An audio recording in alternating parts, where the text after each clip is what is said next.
Bom, passamos agora para um breve histórico dos tribunais que julgam, né, crimes contra a humanidade, né?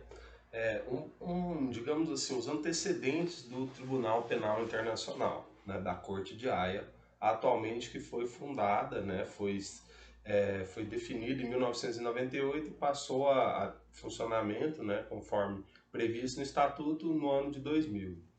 Antes disso, nós tivemos o conceito de crime contra a humanidade. Ele não é propriamente novo, mas ele foi definido mais recente, né, no século XX, né, com a Primeira e a Segunda Guerra Mundial. Na Primeira Guerra Mundial, nós já tivemos ideias de um tribunal para julgar os responsáveis, né, pela eclosão da guerra, pela prolongação do conflito, pelas atrocidades, né, para julgar indivíduos responsáveis. Então, antigamente até que se tinha, né, não era mais comum responsabilizar o país todo, né, pelo conflito e tudo, né, alguns casos. A Alemanha acabou, né, sendo penalizada, responsabilizada, né, como Estado e como povo pelo conflito, né. Ainda se tem, mas a ideia, ainda se tem essa responsabilização, né, dos países. Mas a ideia de julgar indivíduos pela primeira vez foi no Primeira Guerra Mundial, né, em 1919, com o Tratado de Versalhes. Né? A ideia não foi para frente. Alguns tribunais também, para julgar atos de terrorismo, né, acabaram assinados pelos estados e nenhum deles ratificou, então a ideia morreu. Né? E inclusive depois da Primeira Guerra Mundial, nós tivemos a Liga das Nações, que foi uma organização que ela seria a precursora da ONU. Né? Ela tinha mais ou menos a mesma finalidade da ONU, né? Preservar a paz mundial e resolver diferenças entre os estados através do diálogo, da negociação. Porém, a Liga das Nações ela tinha uma adesão baixa, né? Se eu não me engano, os Estados Unidos, quem propôs a Liga, nunca ratificou o acordo, então eles nunca chegaram a efetivamente fazer parte da Liga das Nações, ou demoraram. De fato, o que acontece é que a Liga das Nações ela acabou não conseguindo, né? Se a gente acha hoje a ONU ineficiente para impedir muita coisa, né? Muitos conflitos e muitas invasões, muitas guerras, muitas situações de injustiças, né? Entre a disparidade de poder, seja econômico ou militar, político, de um país com relação ao outro, né? Mas a Liga das Nações ela era mais frágil ainda, certo? E tanto é que ela acabou e, consequência, aliás, ela não conseguiu segurar o processo que levou o mundo à Segunda Guerra Mundial. Ela só viveu entre a Primeira e a Segunda Guerra Mundial e não foi capaz, né, de uma paz, né? Conseguiu um estado de paz permanente. Até que a Segunda Guerra Mundial ela é a consequência, né, da Primeira e das consequências da Primeira Guerra para a economia dos países. Né? A Segunda Guerra Mundial, de fato, ela tem, né, talvez essas duas guerras não tenham sido mundiais como a gente pensa, né, o mundo inteiro mesmo, literalmente, mas elas são duas guerras que são da mesma, né, uma é filha da outra, a segunda é filha da primeira. Né? Elas têm vínculo, elas têm relação. E dentre as várias propostas após a Primeira Guerra Mundial, a proposta de um tribunal, né, foi uma das que não, de um tribunal para julgar indivíduos, né, por atos de terrorismo e de agressão injustificada e vários outros, foi um dos que não foi para frente. Depois nós tivemos, como falamos, né, o Tribunal de Nuremberg, que foi após a Segunda Guerra Mundial. Né, repare que foi um tribunal para julgar crimes de guerra nazistas. Né? Os nazistas realmente cometeram barbaridades na Segunda Guerra Mundial, mas não foram os únicos. Né? E não se vê ninguém do time dos vencedores, por exemplo, os soviéticos, né, os russos soviéticos, que fizeram atrocidades tantas quanto os alemães, no mínimo no mesmo tanto, né, só que eles estavam do lado vencedor. Né? Então, né, não se viu, digamos assim, genocidas ou né, criminosos de guerra bárbaros, né, que cometeram atrocidades na guerra do lado da União Soviética, né, da atual Rússia.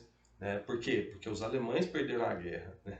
Então ele é um tribunal, de certa forma, político. Da mesma forma que nós tivemos o tribunal para o Extremo Oriente, né, que era para julgar os crimes de guerra cometidos por japoneses. Interessante é que os Estados Unidos jogou 2 bombas atômicas, né, no Japão. Isso é um crime de guerra, né?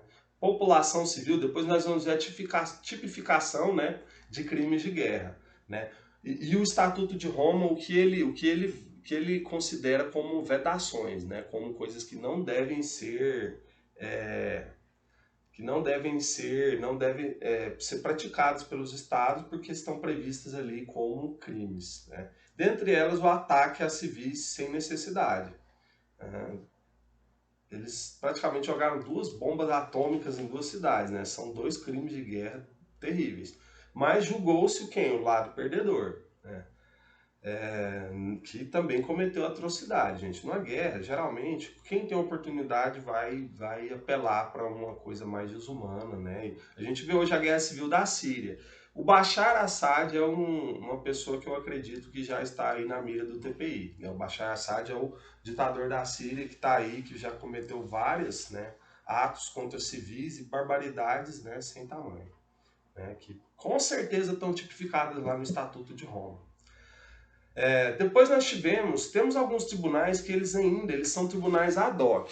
Vocês sabem, né? O que são tribunais ad hoc? São aqueles tribunais que estão previstos, né? Uma coisa ad hoc, né? Ela está prevista para aquele ato específico, né?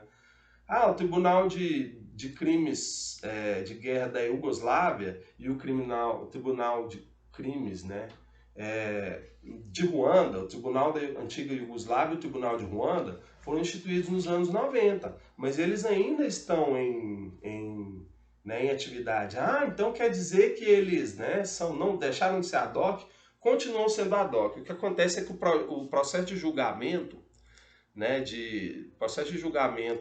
por crimes de guerra é muito trabalhoso. Primeiro, às vezes você não consegue localizar o indivíduo. Segundo, depois você consegue localizar o indivíduo, o Estado não quer entregar ele, né? Então, enquanto todos não forem julgados, por exemplo, no Tribunal da Iugoslávia, a gente tem vários aí, por exemplo, o tal do Karadzic, que era um carinha lá da Sérvia, se eu não me engano, que ele era tá aí até hoje, né? Não entregaram ele, não vão entregar enquanto ele não morreu.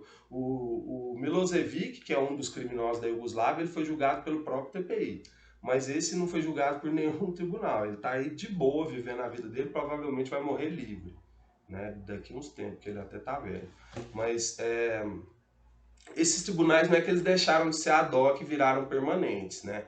Talvez até tenham um caráter que eles vão, digamos assim, a situação vai... Por exemplo, o Tribunal de Ruanda, ele é bem atuante ainda, já acabou a guerra civil, né, foram julgados, mas ainda a população sofre consequências dessa guerra civil. Então o tribunal ele não é só para penalizar os culpados, mas também para dar uma satisfação para as vítimas, certo? Então, como ainda não foram reparados todos os danos, né? Nunca vai ser, né? Mas assim, de uma forma satisfatória juridicamente, o tribunal ainda está em atividade, tá?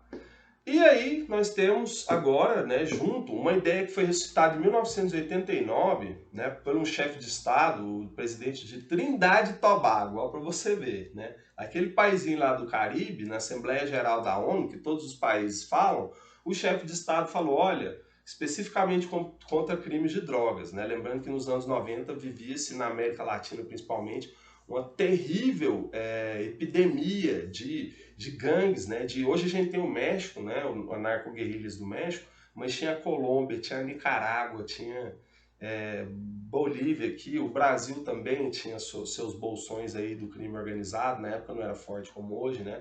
Mas a ideia do presidente, né, de Trindade e Tobago, o chefe de Estado de lá, eu não sei se é o presidente, acho que é o presidente mesmo, o chefe de Estado, ele queria um crime contra um tribunal permanente, mais para julgar os crimes desses traficantes, né, que eram bárbaros, né. E aí nós tivemos então, por que não, ressuscitar aquela velha ideia de um tribunal permanente, né, lá da Primeira Guerra Mundial, já que agora nós temos a ONU, tem tudo, né.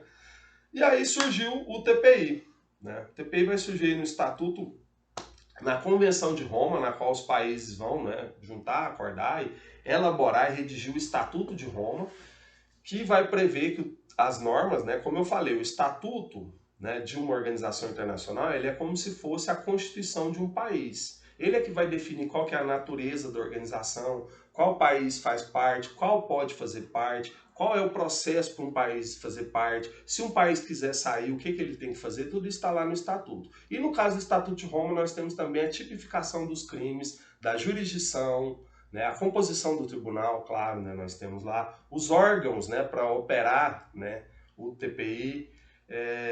Que mais? Nós temos aí as normas para entrar em vigor e tudo mais, certo? O TPI vai entrar em vigor então no ano de 2000, né? E a seguir nós falaremos sobre especificamente o TPI, como ele funciona em linhas gerais, certo? Então, anteriormente nós tivemos, né, esses tribunais ad hoc, né?